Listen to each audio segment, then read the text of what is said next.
Students, honours part 1 political science के विद्यार्थियों, आज हम अध्ययन करेंगे अर्हताएं निश्चित करने वाले प्रशासनिक तंत्र यानी लोक सेवा आयोग के संबंध में हम अध्ययन करेंगे।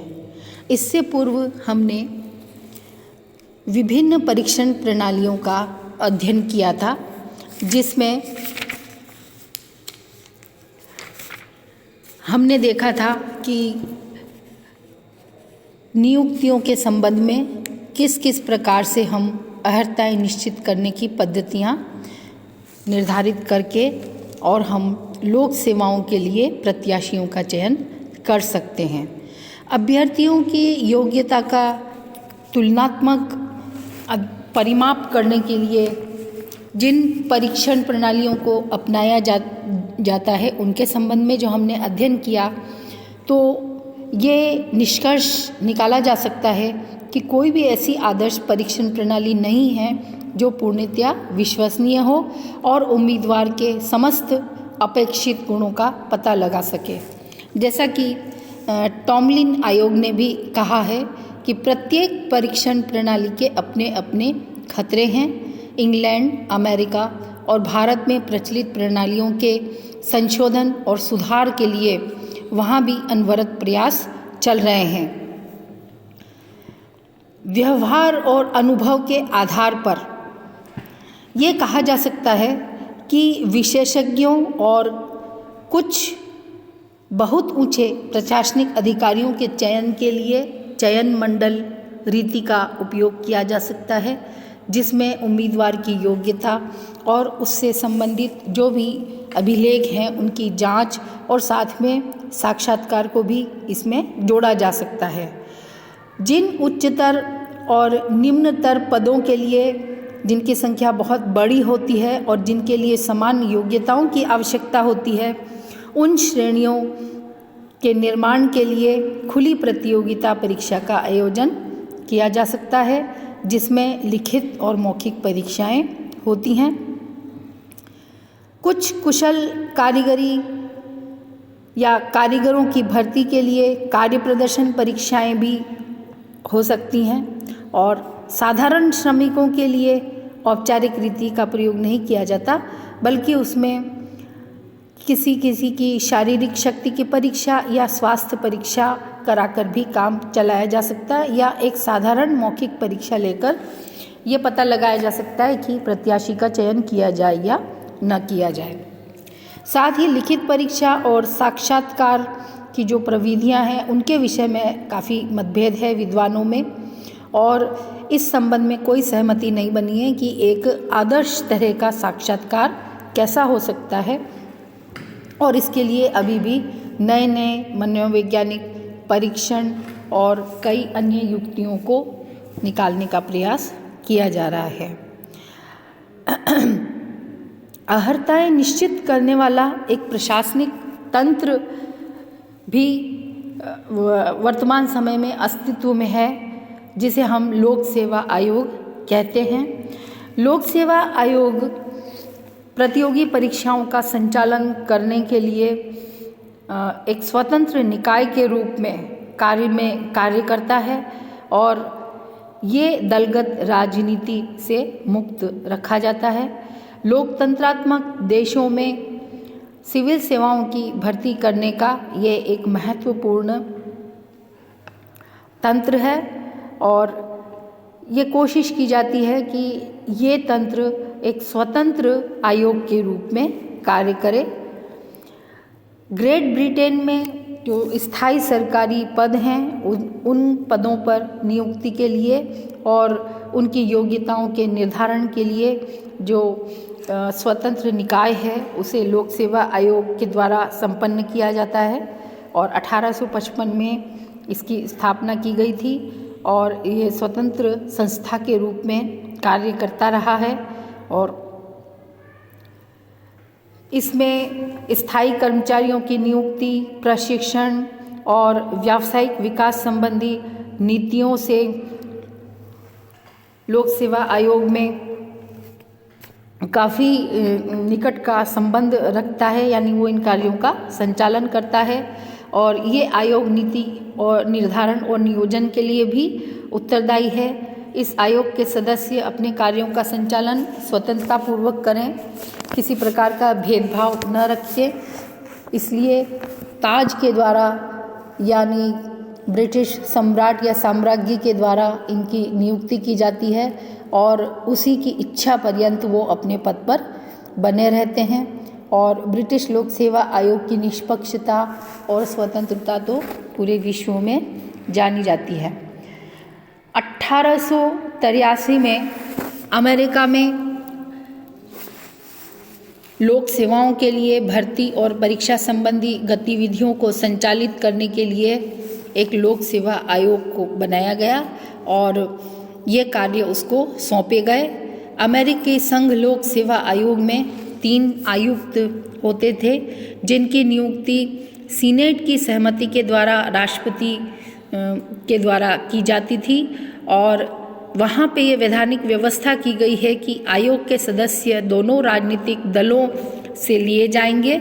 ऐसा नहीं हो कि तीनों सदस्य एक ही राजनीतिक दल से ले लिए जाएं। व्यवहार में 3 में से 2 सदस्य सत्ताधारी दल के होते हैं और 1 सदस्य दूसरे दल का प्रतिनिधि स्वीकार कर लिया जाता है।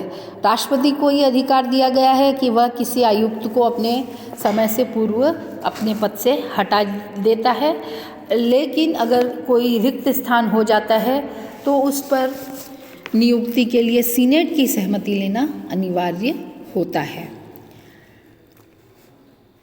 अमेरिका ने ये जो सिविल सर्विस आयोग था, उसमें अमेरिका में इसने जो लूट खसोट प्रणाली थी उसके स्थान पे योग्यता प्रणाली की स्थापना की और सिविल सर्विस आयोग ने अच्छी भूमिका निभाई और उसने राजनीतिक प्रभाव के कारण इन सेवाओं में, उच्च सेवाओं में उसने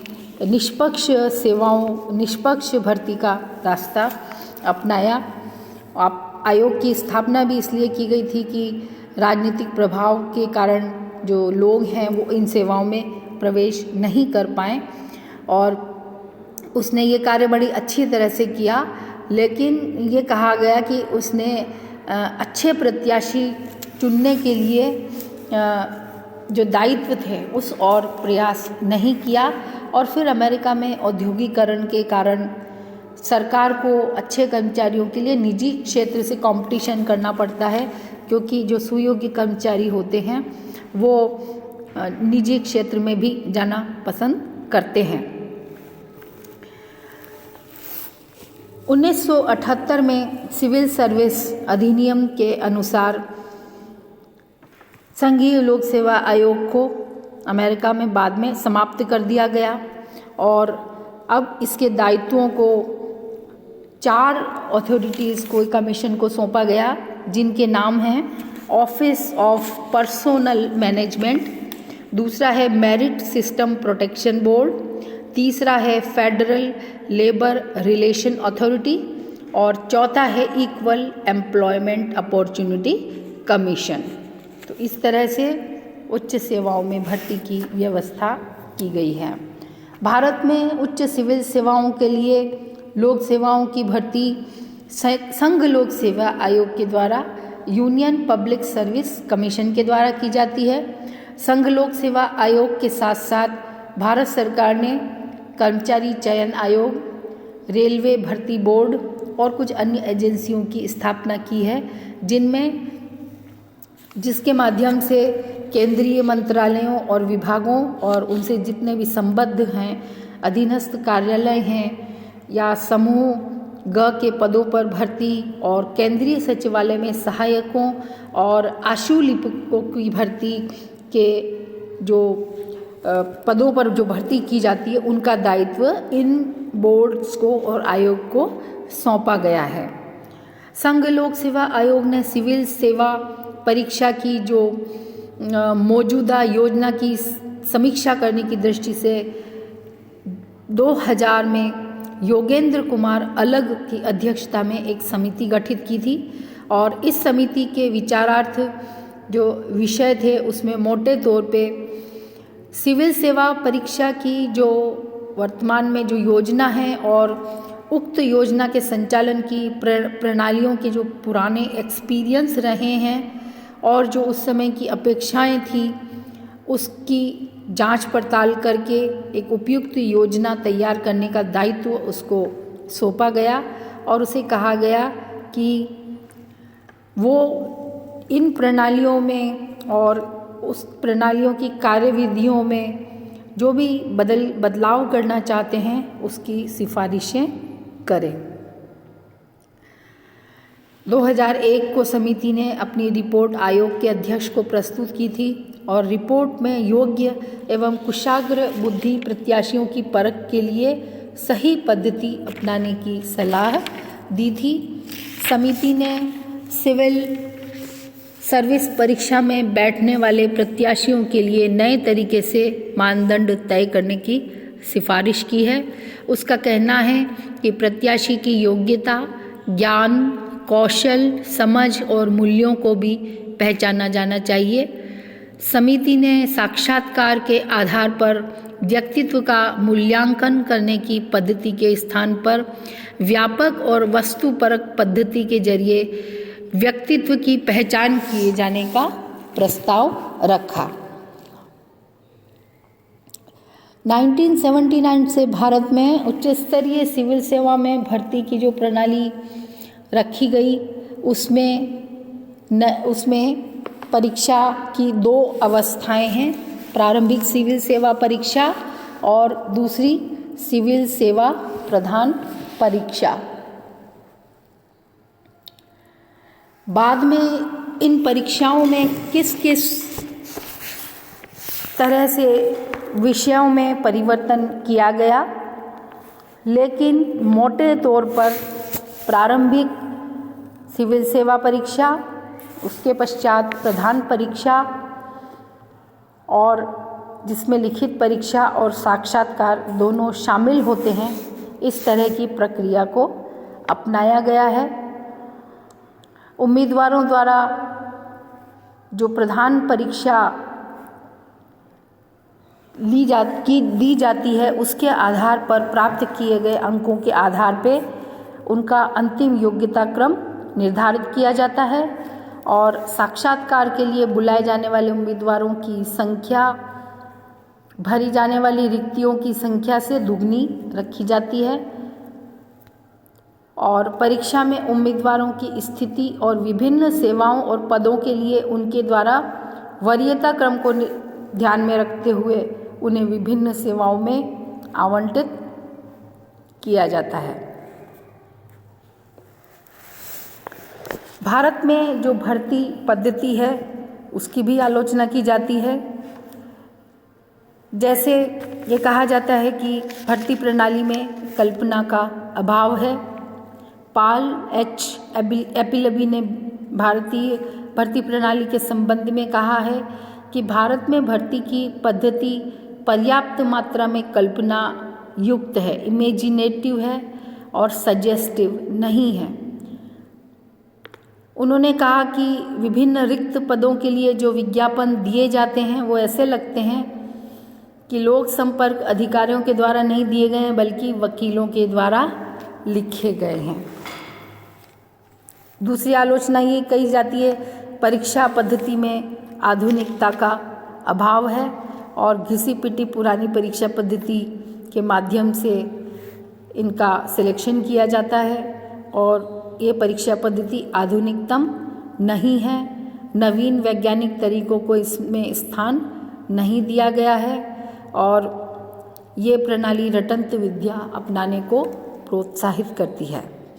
तीसरी आलोचना की जाती है कि साक्षात्कार पद्धति दोषपूर्ण है। इसमें अत्यंत वैयक्तिक पद्धति का प्रयोग किया जाता है।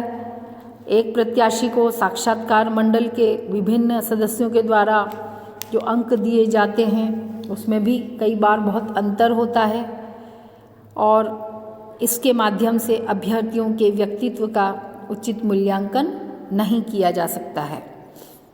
चौथी आलोचना इसकी ये की जाती है कि मनोवैज्ञानिक परीक्षणों का इसमें अभाव है और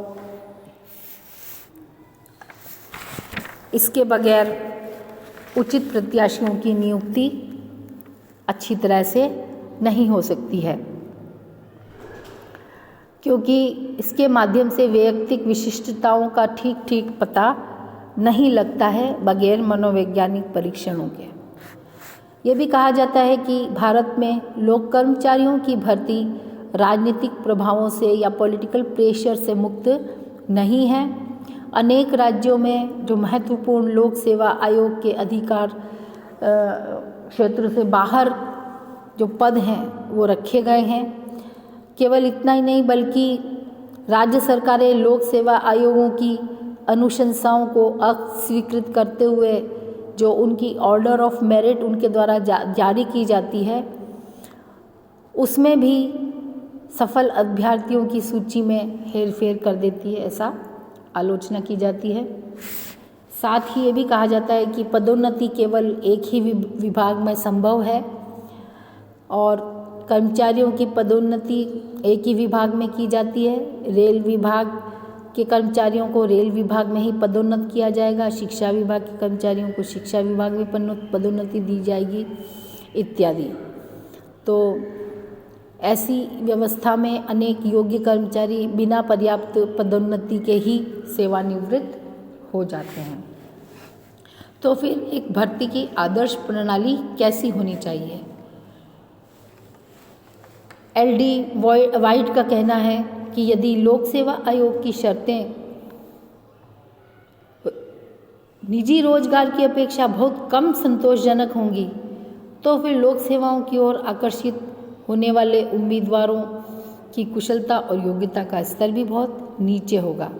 इसलिए सरकारी पदों पर की जाने वाली भर्ती में कुछ वांछित गुण तो होने ही चाहिए। जैसे भर्ती प्रणाली में पहली आवश्यकता है निष्पक्षता। नियुक्त करने वाला अधिकारी तटस्थ, वस्तुनिष्ठ और निष्पक्ष होना चाहिए। अधिकारी को ईमानदार होना चाहिए और किसी भी प्रलोभन में, लालच में या लाभ की अपेक्षा से अगर चयन किया जाता है तो फिर योग्य व्यक्तियों की भर्ती यहाँ पर नहीं हो सकेगी। गतिशीलता होनी चाहिए। अधिकारियों की भर्ती के लिए समय के अनुसार